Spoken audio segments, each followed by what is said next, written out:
Roll down tide. From the Clark Ford Studio in Oxford, Mississippi, this is the Beer Garden presented by Oxford Krystal. I'd like to hear a little bit more conviction in your take, though. There was a lot of maybes, a lot of what-ifs, a lot of questions. You need to just get on here, you need to fire, and put me in a position where I have to tell you that you're wrong. And now, here's your host, Neil McCready. Nice.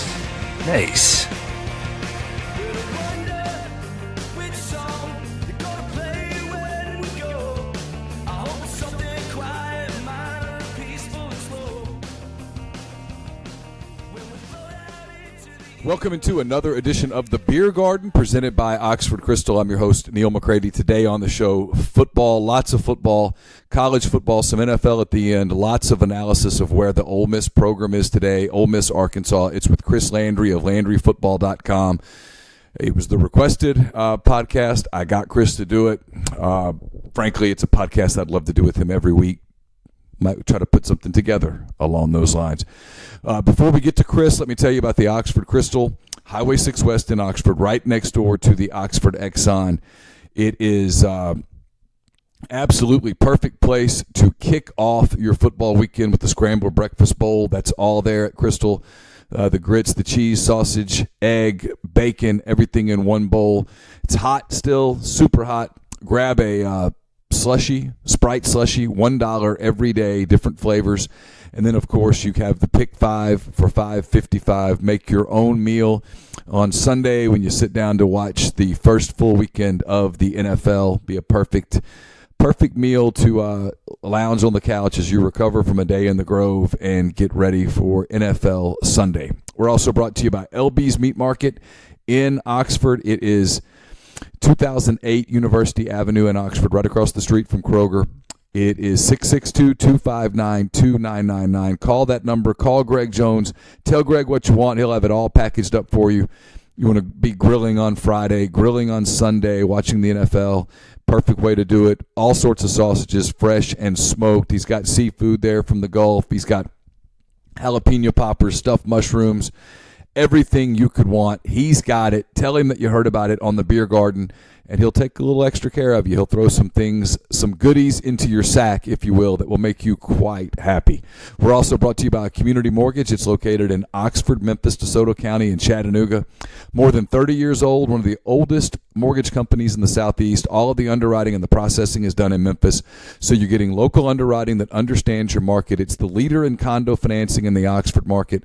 What I recommend is that you get in touch with Jason Lowe and ask him about Community Mortgage's float down option. It allows you to lock in the current rate, but if rates go down before you close, you get the lower rate. JLowe, JLOWE at CommunityMTG.com.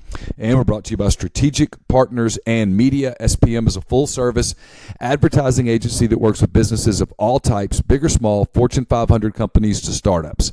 SPM can help your advertising needs for TV, radio, print, and every facet of social and digital media. And look, here is why SPM is really good and different than other ad firms. They handle everything in-house.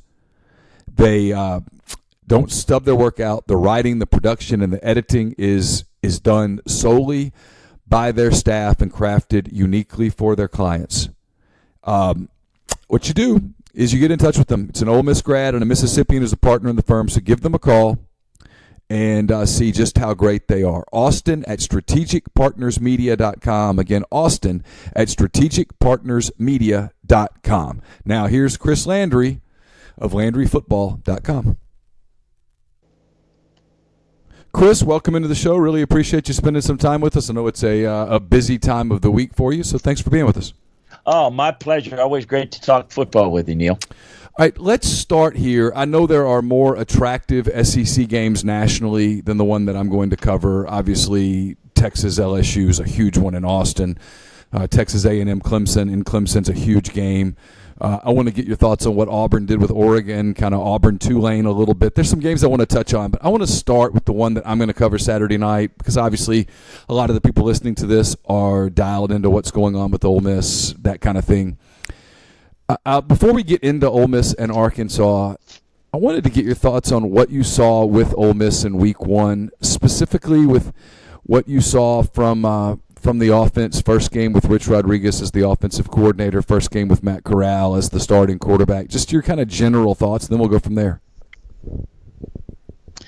Well, the thing when I broke down the tape, watching the game, what I do on Saturdays and Sundays is I monitor, 6 games at a time and kind of take notes on things that are jumping out at me. But I'm watching 6 games. I go back and watch games, but then I more importantly go back and got access to the tape where you can see what we call intercut, where you can see each play from sideline all 22 and then the end zone tight where you can look at it. And so it really opens up your eyes to a lot of things. But I do make a lot of notes in the course of the game. And watching the game, I thought, man, they are really struggling offensively to get any leverage going, and it looked like they were having problems on the offensive line, but you don't really get to see. It's kind of like doing an examination, an MRI or something, and you see really what the problem is. And it was pretty clear. They were absolutely completely outmatched on the offensive line. Were they, from a talent standpoint, should that have been the case against Memphis? No, I don't think so. Not to the degree to what they did. They gave up 10 tackles for losses in the game, and it was not all on the offensive line, but the large majority of it was the play there. Now, there are things you can do to correct that schematically. There are things you can do to correct that from a technique standpoint. I don't think they necessarily helped out their offensive line a whole lot, but when you're not able to control the line of scrimmage, it's hard to find the entry points to run the football. And it certainly, if you don't get yourself in good down and distance situations, to drop back and throw it without good protection, it really affects your timing. It affects what routes you can run and eliminates a whole lot of your play sheet. When you can't block, it really hampers you. So, yeah, you can look at play calling as an issue, but not maybe in the way that people think. In the way that you've got to do things to help your offensive line a little bit. Like, for example, last year, I think probably the most talked about offensive line issue was at Florida State. They struggled. They couldn't pass protect. They're running 5 and 7 step drops. Well, that's the worst thing to do. When, you've got to get the ball out quick, you got to do things. So I think going forward, what they're going to have to do schematically and technically is to improve the play up front by moving guys out of the box defensively, getting better numbers, and then doing a really better job of communicating, better job of technique, better job of understanding where the pressures are coming from. And those are all things that if you put into a pot, into a gumbo mix, if you will, into a soup, kind of led to all the problems. Yeah, there were certain plays that can take you into the film room and say, this was on this particular player, this was on that particular player, this was on a call that didn't help, but it was a lot of that really stood out. I was very surprised that the offenses weren't more successful in this game.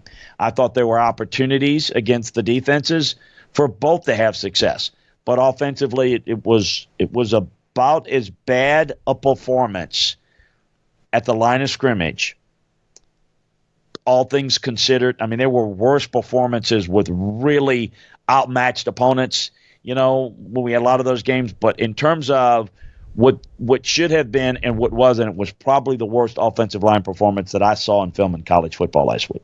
You know more football in your middle finger, your tip of your middle finger, than I know in my entire body. I watched Memphis, and I wasn't blown away. I mean, they're fine. They're a nice team. But I didn't look at them defensively and say, boy, that's a really talented group, which is the one thing sort of for Ole Miss moving forward with that offensive line that would worry me if I were an Ole Miss fan is that's nowhere close, in my opinion. Now, feel free, Chris, to tell me I'm an idiot. It's not going to hurt my feelings. That's nowhere close to the most talented defensive front seven that Ole Miss is going to see. Oh, no, you're 100% right. Now, here's the challenge, because what the transitive property says for fans, well, it's going to be, you're going to play better teams. It won't nearly be as good, well, here's what's going to happen is there are going to be adjustments made. You never stay the same. Every team, every player, you either get better or you get worse. So, and typically, unless there are injuries that are factoring in or there's really inferior coaching that just doesn't get better, the team will get better. So when you look at it and say, boy, that Memphis team must have been a lot better than we thought. No, what it is You're going to play it differently. You're going to make adjustments just like they will, and you kind of move on with the rest of your season. I do think that, it's not like, oh, boy, they overestimated them or this or that, but I think that from an offensive standpoint, they had a plan that they thought would work. They didn't execute very well, and if you don't execute at the line of scrimmage, the plan is not the biggest issue, because there is no plan that says, what can we do when our offensive line plays poorly and we can't block anybody that's going to really work? Well, the answer is nothing is going to be sustainable. But there are things you can do to help that out a little bit, and I don't think they did a particularly good job in that regard. But, they're going to play much tougher defensive fronts that they've got to block. And if they don't get appreciably better, they're going to have a hard time. That in and of itself doesn't surprise me, because I think they're going to have a hard time this year. I don't think they match up all that well. I don't think they're as good as most teams. I think we will find out this week. I'm sure we'll touch on it. Who is the likely favorite to be the worst team in the West? Because in my mind, it is Arkansas or Ole Miss. It's one of those two. Unless something really disastrous happens to other teams. That's how I expected it, and nothing has deterred me from thinking that. But it doesn't mean that it will be as bad. In fact, it shouldn't be, because there'll be modifications to how they, again, you go back and look at everything. Are we teaching it wrong? Are we giving them too much? Are they confused? Were they outmanned and gave up a lot because they were a little bit hesitant because we asked them to do too much? Did we overwork them and their legs? I mean, there are a lot of things you go back and look at and say, what could we have done better as coaches? And you got to communicate. In fact, I just finished doing a podcast, one of my podcasts today, where I talked about just in general, how do you teach players? How do players learn? You learn a lot. I think that it is going to be a learning process. Rich wants to run his offense, but the first thing he's got to figure out is how can he get guys blocked up front, and that's going to dictate how much of the offense they can run or how little it can run. I do want to get into Arkansas in just a minute. I'm curious here. You may have just really answered it, because obviously in an ideal world, when you play a quarterback in his first start, he has much better protection up front. There's better run blocking up front. He's able to kind of, you know how you were when you were a kid and you eased into the pool the first time. You kind of you dipped your toe in and you said, okay, I'm going to get in. And by the end of the day, you're jumping off the diving board and all is good. But you didn't start that way. Most people kind of eased in and got comfortable and he didn't get that opportunity the other day. So it's kind of a twofold question. What did you think of Corral? His play, given the struggles that they had up front? And then the second question, as we begin to transition to Ole Miss, Arkansas, if you're Rich Rodriguez, what are you trying to do early Saturday to get your quarterback more comfortable? Well, I think that, what I've known of Matt's skill set hasn't changed. There were extenuating circumstances. There are certain situations, by the way, not all of it, not every mistake where a negative play was due to the offense. There were times where he could have got the ball out of his hands quicker that could have helped things. Yeah, he floated a couple of balls, Chris. I mean, he didn't have a great throwing day. No, he didn't. So here's how you figure that out. It's play by play. Every play is broken down, and what are you seeing here? Why did you go there with the ball? Why did you throw it that way? If you're not able to set your feet, okay, there are a lot of things that you learn individually, and he did not play well. It does not mean that he can't play. It means that obviously you got to do some things differently. He's got to get better in some things. He's got to set his feet. He's got to be more decisive on where to go with the ball. He needs to know. There are two things that really come down to quarterback play in the passing game. Okay, you got to know where to go with the football, and you got to get it there accurately. Okay, and there are a lot of things that go into those two things, but it comes down to that. And you've got to protect the football, and you've got to be real decisive. So, do you not know where to go with the football on this route? Do you not know where to go with the football against this coverage? Then you've got to modify and be more aggressive with saying, you know what, you go with the check down here. Because don't think, you can't think, I thought this, you can't think, you got to know. So you've got to have it down cold. So I think what is going to happen specifically is you go in and you will modify against certain coverages how we're going to attack it. How you make it simpler, you get the ball out of his hands quicker. You create environments where you get guys in space. They don't have quite the talent that they had last year that are necessarily playmakers, but they've got guys that can make plays. Sometimes it's use the backs out of the backfield. The tight ends could be a factor, even if they're not elite. If they are elite, you can attack the seam by spreading people out horizontally. It creates opening. Be a distributor. Get the ball out quicker. That's what you want to do. What Rich wants to do, he wants to establish the running game. So how do you do that? You've got to figure out, again, a better way that you can block people up front. You've got to be able to sometimes work the short passing game, as I'm saying, to allow spacing and numbers to be at your advantage in blocking to be able to run it. So sometimes the way that you have to run it is to be able to throw them out of a look so that you can run it. Rich's offense is based upon tempo and run success. And if that's not happening, the other stuff, that's the trunk that the branches will not exist if the trunk is not there. And so, but sometimes you got to do it a little bit differently because people know that, and that's how they're going to play them, but you got to be able to execute it. I mean, Rich has called good plays in his career.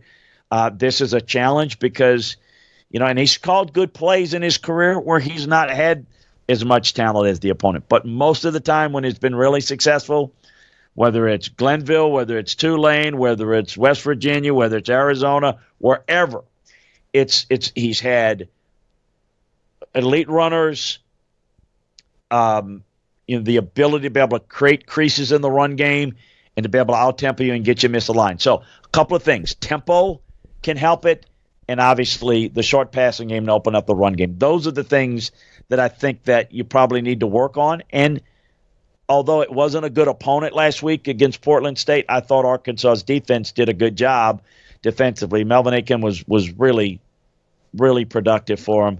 But it's going to be a challenge. And yes, the opponent will be more challenging, and it will be for both of those teams. But in the case of Ole Miss, you're staring at 0-2, which is a little different than maybe not being impressive and beating Portland State. That the level of opponent, not great, but better. And I thought that, and I even mentioned this to you, I think a few weeks ago, that I think Memphis had a really good chance of beating them because I did think they matched up pretty well against Ole Miss. And that's more of a reflection of, I think, where Ole Miss is, not so much that I think that, boy, Memphis is all they got. I think Memphis will be competitive in the AAC, but I don't think they're world beaters. I will say this, we haven't gotten there yet, but I will mention this. I think that offense has some bite to it. And I thought Mike got his guys lined up on defense a lot better than they ever did all last year. So that was a positive in what I saw on tape. Yeah, the eye test showed you that the defense has improved dramatically just pre-snap. Just the pre-snap alone, they're significantly better. They still had some tackling issues. There are some personnel issues in a couple of spots in the secondary, in my opinion. But in terms of being prepared, knowing what you were trying to do, understanding a plan, they're light years ahead of where they were the last two seasons. There's no doubt about it. And listen, it's I know there's a lot of expectation maybe for the offense, but the reality is this is a different offense. This is you're used to seeing, Ole Miss fans are seeing 40 points on the scoreboard. That's going to be a rarity this year. I don't think they have that many points in most of the games that they're going to play this year. So it's going to be quite different, I think, and may look a little different. And the defense might be more effective, particularly if they can get the run game going and stay off the field a little bit more. It's going to look a little different in Ole Miss. Different, probably not better, but different. I think that's safe to say. So let's talk about Ole Miss and Arkansas a little bit. Arkansas, as you mentioned, they weren't particularly impressive against Portland State, and that might be kind, but I'm not convinced that they were 1,000% dialed in on that opponent either. They sort of played that thing in a slog. It was hot. It was, they felt like they always kind of had it in hand everywhere except the scoreboard, and they eventually won it, and that's all they needed to do.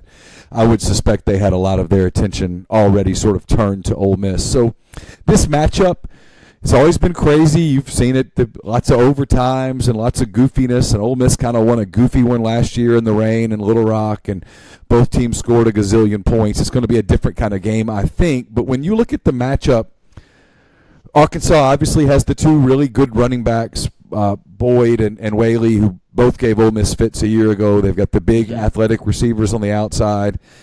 Hicks and Starkle, they're still sorting that out at quarterback. They're athletic on defense, especially with Agam, but they're not world beaters over there. Sort of, what do you anticipate matchup wise? Who in your opinion sort of has the edge going into this?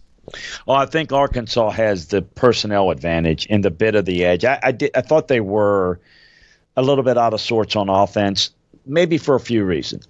Drop balls, that can't happen. That happened a lot. I did think they got the running game going pretty well. They did work Hicks and Starkle in, and some of the rhythm issues were byproduct of that. But that's a version of a preseason game for some of the colleges is that first game. I think you'll see a more rhythmic effort on offense. It's going to need to be, but I do think they have the ability to make some plays here. They've got some weapons, as you mentioned, in the run game, but I also think they've got good receivers that can really help you. But it wasn't really a clean game at all, and no doubt about that. I'm going to go back to and kind of comparing, what is Ole Miss going to get done offensively? Because I think that this Arkansas offense is going to score some points. So if they get 24 points, 28 points, is Ole Miss going to be able to score enough points? I think that's a rhetorical question, but one that's only going to be answered on the field on Saturday. I thought that the secondary did a pretty good job, last week, but going to handle, I think, a little bit upgrade in terms of a passing attack that's going to be a little bit better schemed and a little bit more importantly, more talented. So I want to see what Ole Miss can do with the running game.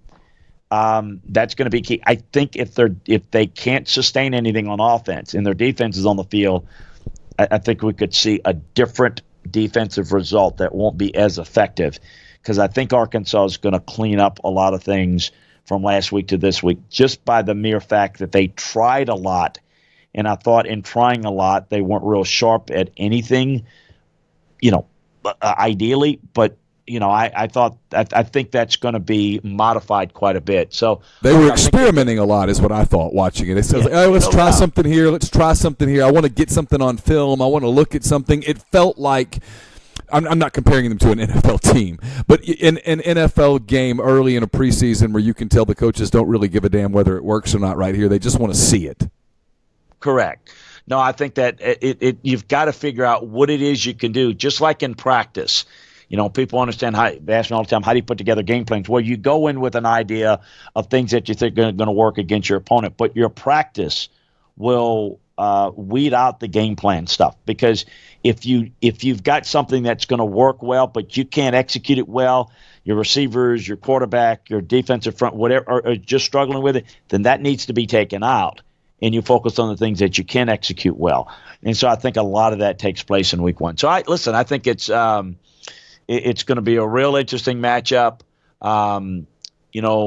Certainly advantage being at home. Maybe that's a difference.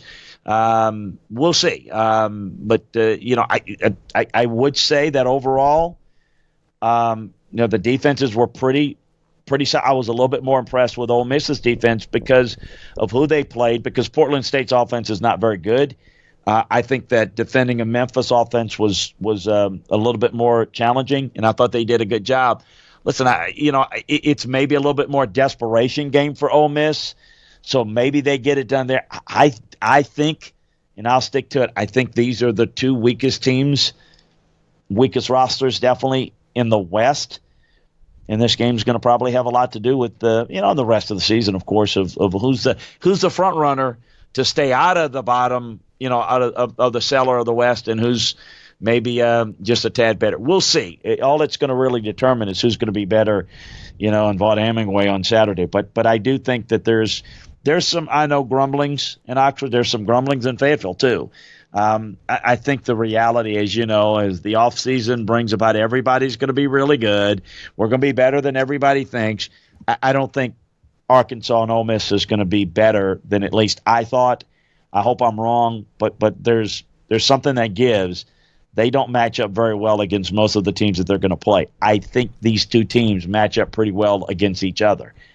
And so that's why I think the game is certainly pivotal for both to at least notch a win that I don't know that there's going to be many of them the rest of the year. You're picking Arkansas, I take it, if you had to pick a game? Actually, on the LandryFootball.com, I talked a little bit about some of the matchup advantages. I go into great detail, but we give Ole Miss a little bit of advantage. At home, a little bit of the desperation. I wouldn't be surprised if Ole Miss wins it. I do think Arkansas is a little bit better and it's got a little bit more going for it, but I expect Ole Miss to respond a little bit this week. I don't know that I got them winning many games this year, Neil, but this could be one of them. I did pick Ole Miss in the breakdown, all the SEC games, but hey, listen, I'm not real confident about it. All right, I'm going to get to some other games real quick. I know we've belabored the point here, but I know people trust your opinion. They value your opinion. They value your analysis. There's a lot of, like you mentioned, there's a lot of angst. There's a lot of anger. There's a lot of frustration. There's a lot of all of that stuff. Frankly, because listen, this isn't a reflection on Matt Luke. This is just a reality. This is Ole Miss. Any rational business would have turned the page on the Hugh Freeze era at the end of the 2017 season. Right. Had really no choice. Textbook said move on. They didn't. They stayed with someone on that staff. They kept most of his staff. That they went into the 18 season, and then and then now they've changed coordinators and all that stuff. There's so much continuity, if you will. There hasn't been that clear disconnect, and so people are frustrated. They're angry with a lot of things. They don't think Luke's qualified. Blah blah blah. On and on. It's football's emotional. College football is emotional, and people are having emotional reactions. And I'm not criticizing. I'm just saying if you're looking at it from the outside, you don't harbor an emotional bias one way or the other for or against Ole Miss. When you look big picture at Ole Miss, is this over Matt Luke's head? Is he okay? Or what if you were advising the program sort of moving forward, would you say, hey, have some patience, or would you say it's panic time? Well, let's go back, and we had conversations, and I can't remember. You'd have to refresh me. I don't know if you remember. You got remember better than I. But I know we had some conversations off the air, and maybe even on this podcast when it was pretty obvious, when they had to make a decision on where to go with the decision. I said that I thought, and you have to put it in context and understand that the job was not as appealing as it could have been because of the threat of the NCAA sanctions, which at that time was a big factor. And I remember you saying very, very specifically you thought that Matt Luke was more of a player for the job than a lot of people were giving him credit for. Yes. I remember specifically. And I thought the reason for that is he was one of their own, and he could get them through the tough time, whereas they would not have gotten who a lot of people thought they could have gotten. They would not have gotten them with the NCAA stuff over their hand. Look, and I'm telling you, I mean, you can go back to Alabama and when they wanted to hire Butch Davis, and this was, remember, all the post Logan Young stuff and all that, and they weren't able to, that's a big factor everywhere. So I know it's hard from the inside, and you love Ole State. That was not as attractive a job, Ole Miss, with the sanctions hanging over their head as you might think or want to think. So I thought it made sense, and I thought that he was going to be a player because I do know that they were fishing in waters and they weren't getting the nibbles that they thought. With that said, there's no question, and I did a podcast on this talking about different coaches and the different pedigree. Matt is in a tough spot because he is learning how to be a head coach, and it's tough to learn at an SEC level. Jeremy Pruitt's trying to learn how to be a head coach. It's difficult. It's high pressure, and I think he's got certainly the attitude that is, hey, he's brought some, high-profile coordinators. I think that was probably, if it wasn't encouraged, I think he knew that it's what he needed to do to give himself the best shot of being the coach going forward. And the best thing to do, if you're not that experienced, is to get people that are really experienced that could kind of handle that for you, and you can be the CEO of the program, so to speak, and see how it works. The reality is they're talent deficient relative to the teams that they're going to play on their schedule. I know you're not going to sell it to the Ole Miss fans that they're not as good as Memphis, and I wouldn't try to sell that. But you're not as good as the teams that you're going to be playing in the SEC. Pretty much everybody that you're going to play has more talent. So I don't know how many wins they are. I think as a whole, the big picture, I think everything needs to be looked at. It is a kind of a new day and a new era, and you've got to find your guy that can recruit at really push the envelope in recruiting, and to get into areas like Hugh did that was really, really good, or you're going to have to get a really proven developer, and you're going to have to be a developmental program. So I think you have to decide what you think you are as a program. If you're going to be a developmental program and you're going to do kind of what Dan Mullen did at Mississippi State and get the guys that were more I hate the term, but this is how people relate to it, Neil, the 3-star guys, and develop them and keep them in the program for 3-4 years, then you go that direction. If you think you can get a guy that can really rattle the cages and do some things dynamically in recruiting, do they want to go into that and run the risk that, okay, do you do that, and do you not push the envelope? Do you not straddle the line, but you go completely across the line and you end up in more trouble, if you know what I mean? Yeah. You got to make those determinations. So what do you want to be and what do you think you are? And I'm sure you can have a dozen fans call in listening, and 6 of them think they're one thing, 6 of them think they're the other. You've got to identify what you are and where you want to be and how you want to do it. And based upon that determines who you're going to go after and where you go with the program, if you have to do that, if Matt's not the guy. I think it's going to be difficult. I think right now with Matt, they're neither. They're not great at developing, and they certainly are not upper-tier recruiting. So that's what's going to get you in a record that's not going to be palatable for Ole Miss fans. It's a simple. And let's just call it like it is. It's becoming more competitive. It's really more competitive. You can look at a coach's record and say this or that. Well, you know what? It's pretty doggone tough in the West. You're looking at brutal. It's brutal in the West. Look no further than Fayetteville, Arkansas, where I think Chad's a good coach, and I think he's doing a pretty good job, and they hadn't won a game yet. No, and it's ultimately not going to be good enough for Arkansas fans. I think in realistic terms, if everybody's doing it correctly, each school, Ole Miss, Arkansas, Mississippi State are trying to figure out who's going to finish 5th in the West. And maybe every 3rd or 4th year, if you develop it right, maybe you finish ahead of, schizophrenic, bipolar Auburn. Maybe they set, but you're not going to recruit or be as good as LSU or Alabama or A&M or in most cases Auburn. You can beat those teams on a given year. You can do it. But is it sustainable? No, it's not. And you certainly not where you are now. It's just, to me, is like I said, it's about can Mississippi State fall apart enough to where Arkansas or Ole Miss finish 5th in the conference this year? Possibly. Is Auburn's schedule so difficult where maybe they get beaten up and maybe Ole Miss or Arkansas finishes 4th?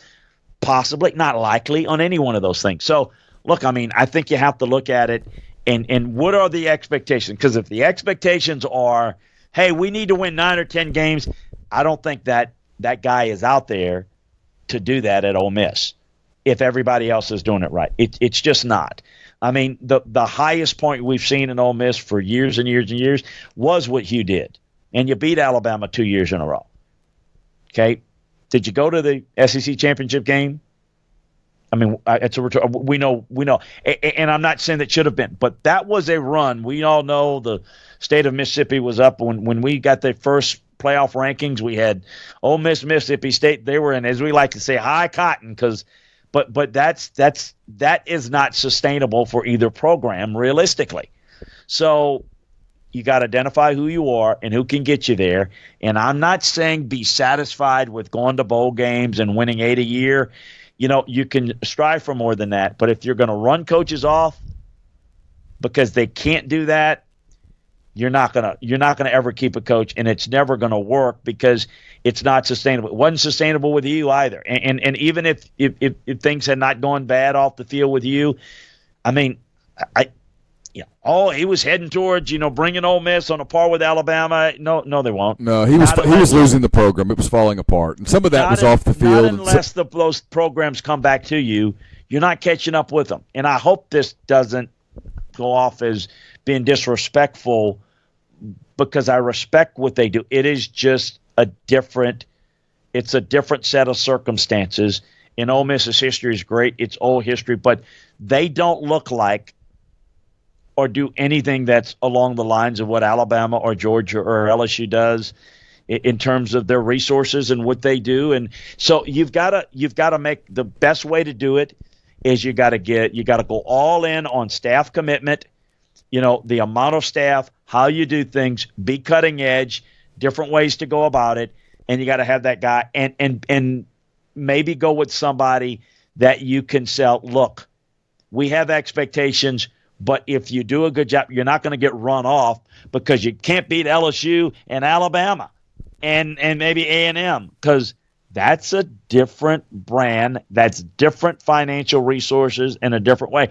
If you're going to run coaches off for winning 8 games a year, you're not going to do that at Ole Miss. They're smart enough to understand that. But if that's what your expectation is, to win 10 or 11, well then you're never going to be happy, because it's not going to happen unless the others come back to you. But you can have an expectation of going to bowl games, and maybe every so often you can win that 8 and 9 games. Maybe have that special year. I mean, there's really not much difference. There's certainly an historical difference, but there's no – if you can find your Mark Stoops, and I think the expectations at Ole Miss is greater than in football than what Kentucky's is. But if you can find that guy that's going to develop and just be steady Eddie, to me, that would be reasonable for Ole Miss. May not meet the expectations of the Ole Miss fans, but that's kind of how I see the program, and maybe I'm wrong, but that's kind of how I see it. Doesn't have to be that style, or you can go with the guy that is really exciting. Listen, I always thought Kentucky ideally would be for the guy that can run the exciting basketball on grass look. And you know what? That would work. But it also works when you're a good defensive team, can run the football and win some games, surprise some people. I don't know that Kentucky's not the third best team, at least after week 1 in the East right now. But the West is a juggernaut. It's tough. And you're at Ole Miss, you're going into a gunfight with a butter knife.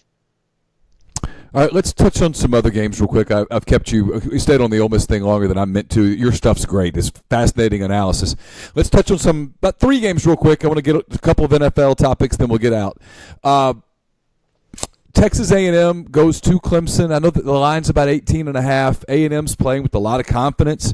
They looked really good in their opener. Again, it was against a nobody, but they passed the look test. They played Clemson toe-to-toe a year ago. Now, that was before Lawrence took over. What chance, if any, does Texas A&M have of making this a fourth-quarter game in Death Valley? Oh, I think they can potentially make it a fourth-quarter game. I don't think they can win unless Clemson helps the cause. I think Clemson is more talented. I think they're faster. They're deeper. You can make the case that Clemson's not as good as they were last year, but you just hit on a key point. Even though Trevor Lawrence did not play well against Georgia Tech last week, they're a different team, a different offense, in more ways that they can beat you vertically with the passing game, as opposed to when, with Kelly Bryant running the offense. No disrespect to him, it's different. So A&M, while I think a little better than last year, was not facing, as you mentioned, the Clemson team that Clemson became at the end of the year. It's also not in College Station. I think A&M is going to be fine. I think they're going to play hard. I think nobody does the best job of assessing what a defense is doing and trying to attack the offense. Jim Bowe will have his team well prepared. I think that you're going to always have to beat A&M. They're not going to likely beat themselves. This is a game where they can get caught out of position defensively because athletically, it's the hardest offense to set the edge on in the run game in the country because of their speed. So it's going to be quite the challenge. And I think A&M is the program that looks the most impressive looking into the future. You to tell me, if Saban's still there in 5 years and Alabama's still Alabama, what's the program that looks like that's going to be the biggest challenger or the second best? It's A&M. And who is more likely to maybe replace Alabama if Saban steps? It's A&M. When they siphon Clemson and Georgia off the schedule next year, 10-2 next year will equal 7-5 this year. Personnel-wise, they probably should be 7-5 this year. LSU still has better personnel. They beat them last year in College Station. That's going to be tough. Auburn's going to be competitive. Auburn has a better defensive front. Overall, it's competitive. A&M will be fine this year. They win 8 games. I don't know how they do it, but it's possible. But it's going to come down to their ability to coach and get maximum out of that team. That schedule is brutal, but I think it's going to be tough for them to beat Clemson. And listen, you can catch Clemson on an off day, but their off days, their sleep-in days are against NC State in an early start, against BC in an early start. It ain't in a game against an SEC team. Pardon for the ain't, but no, they'll be dialed in Saturday. They'll be dialed in. They want to show big bad. I mean, you're going to get the best of Clemson this week. You're not going to get it each and every week in the ACC. They're going to struggle against somebody some way, somehow. It's been Syracuse the past couple of years, against a veteran team, but it ain't going to be against A&M. I was really impressed, Chris, with LSU in week 1. I know it was Georgia Southern or whatnot. I get it, but I liked what I saw. Ed appears to be letting the offense do what the offense wants to do. Now that was week 1. Week 2's different. They get Texas in Austin. Texas actually thinks it's good. Whether it's good or not, I'm going to ask you in a second. Fascinating game. It's the one that I'm going to tape so that when I get through with Ole Miss, Arkansas, and I get home, I'm going to pour a bourbon, and I'll be wide awake, and I'm going to watch the tape of LSU, Texas. Can't wait to watch that one. When I turn on the tape, what am I going to see? I think you're going to see an offense that is – and by the way, cheap plug, I went in deep dive into explaining LSU's new offensive looks, the RPO reads and what they're trying to do, and how they're going to try to attack Texas. So you can check that out at LandryFootball.com. What you're seeing is – Joe Burrow, an experienced quarterback that's been there for a year, a smart guy and a tough guy. You can't run this offense if you don't have the trigger guy that can make the adjustments at the line of scrimmage and is exceptional at the reads when you're talking about the RPOs. Okay, run pass option, you've got to be able to read it well, and he's doing it very well. He spread the ball around to 15 different receivers. And even going through 3 progressions, he was so good at it. I go into detail again in that article, but like even when he'll go through the 3rd progression, realizing that number 2, and your reads are deep to short, but realize, hey, I'll dump it off to the outstanding freshman John Emery. Let him make plays in a space because it's a safer throw, and it's got a better chance to have a big play because they work the field vertically, get the defense deep, and then work underneath and do just the opposite. So they've done a really good job. It was against Georgia Southern. It's a different animal. Texas has one really good corner, an attackable corner on the other side. We'll see how sustainable, how effective the offense can be. The one thing they didn't do very well offensively is come off the ball in the run game with the offensive line. But that's because they were spreading out and working a lot. They didn't put nearly all the things in that they didn't show half the stuff, not even a quarter of the stuff that they're going to show through the course of the season. But can they be physical and dominate at the line of scrimmage against a really good front? We'll see. That's going to be the challenge. Defensively, if they control Sam Ehlinger, I don't think Texas can beat them.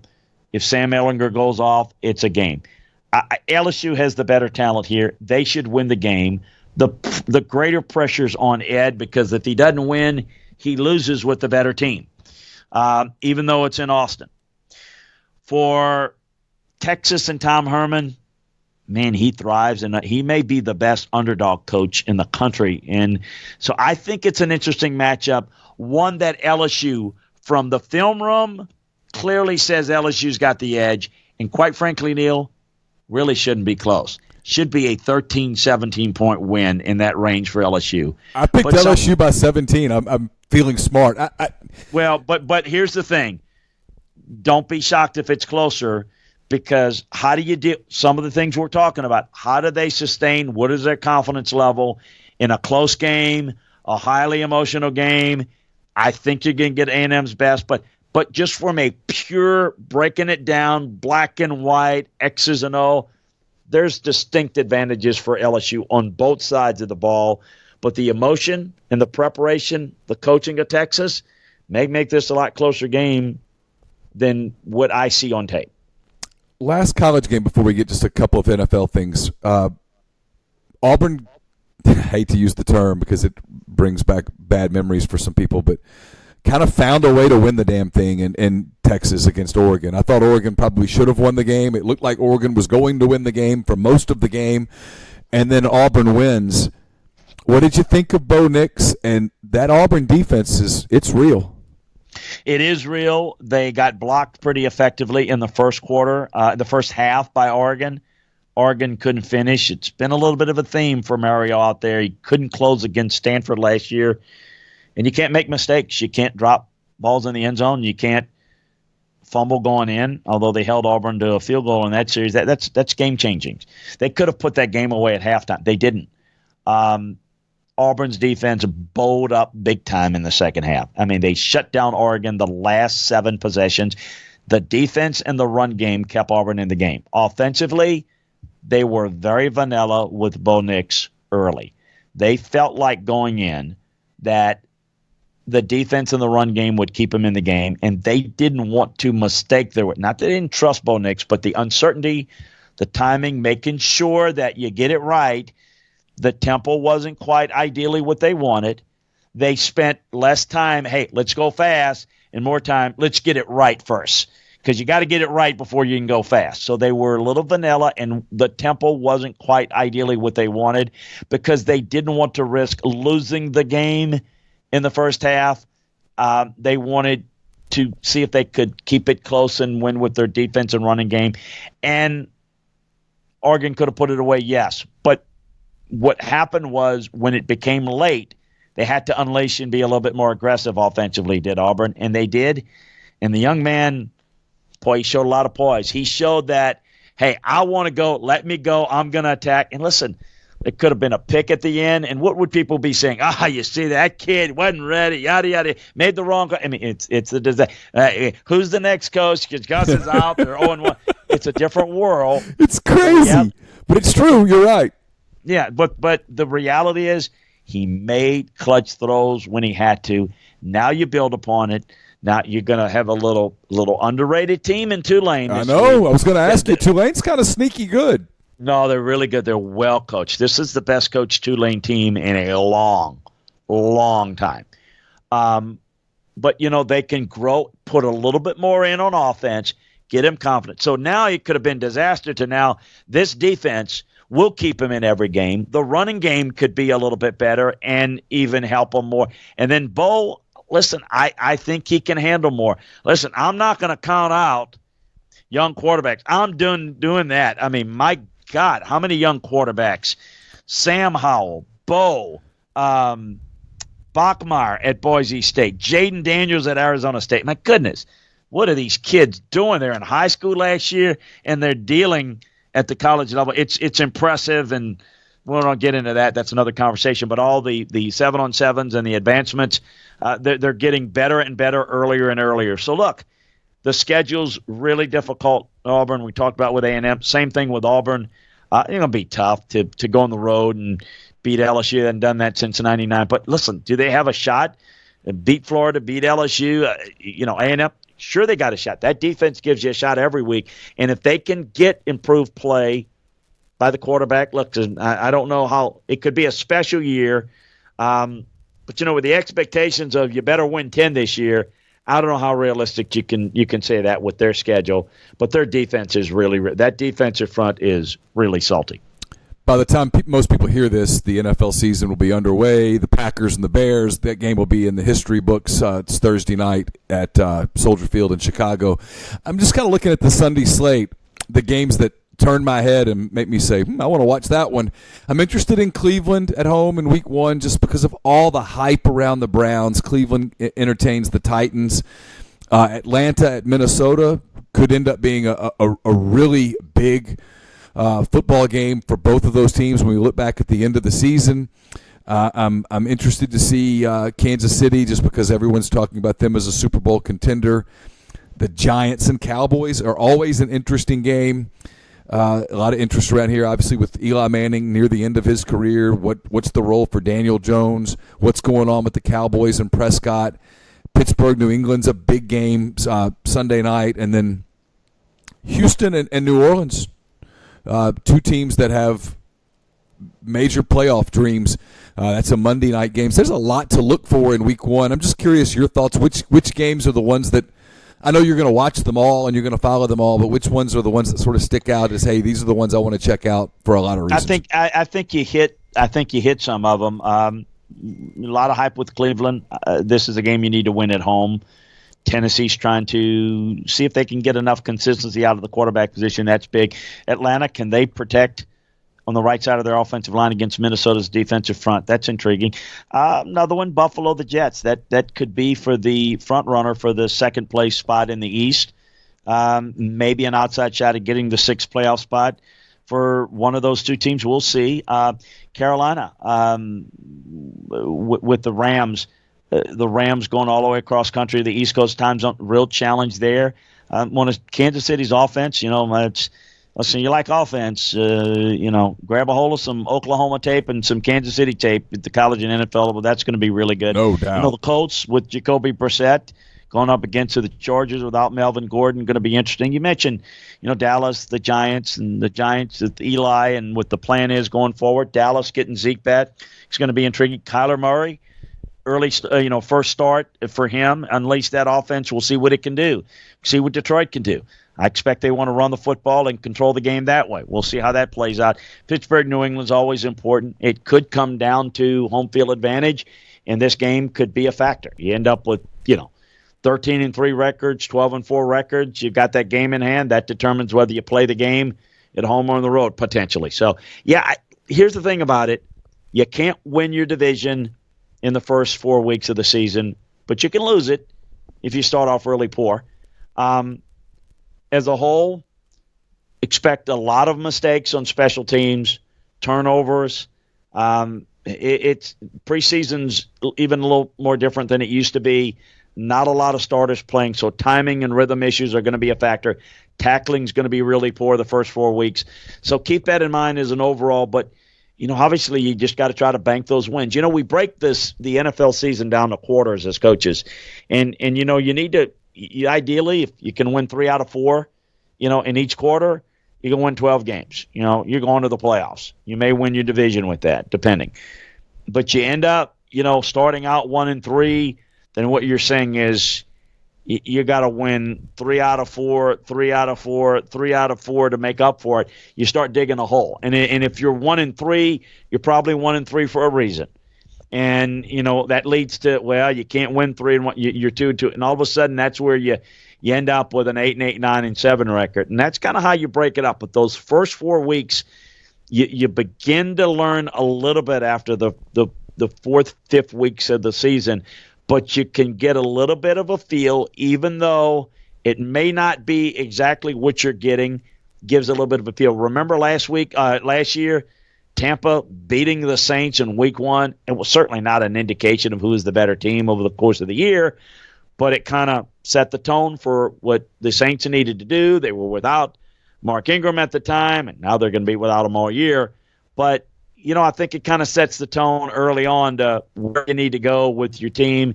You start to develop your identity and kind of get away from some things or gravitate towards some others schematically that might be a better fit for this team that you sometimes get a feel for in preseason, but not until you get the games that really matter and you're looking at an entire team. Injuries are a big factor. A lot of things could set the stage here in the first 4 weeks. Chris, as always, man, thanks so much for the time. Everybody out there, you really should go to LandryFootball.com. It is if you like football, if you want to understand football better, if you want to have a better grasp of the league that you like to follow, the team that you like to follow, or just college football in general, I can't recommend LandryFootball.com enough. Chris has a lot of podcasts about different leagues, that kind of thing. He breaks stuff down in ways that, frankly, most people can't because they just don't know the game and aren't as connected to the game as he is. He's fantastic. Really appreciate your time today, and I hope to talk to you again soon.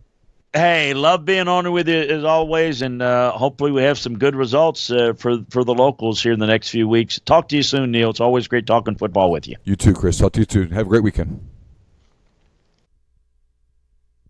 Again, our thanks to Chris Landry for his time today on the Beer Garden. Thank you to all of you who are listening. Please hit up our sponsors.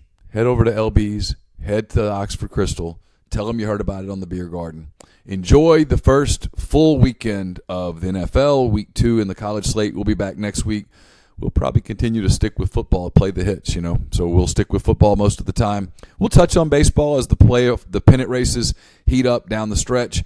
We'll begin to talk some college basketball a little down the road, some NBA down the road. But for right now, we're going to hit football. That's what you want to talk about. That's what we will talk about here on the Beer Garden. Brought to you by the Oxford Krystal. Until next week, have a great weekend. Take care.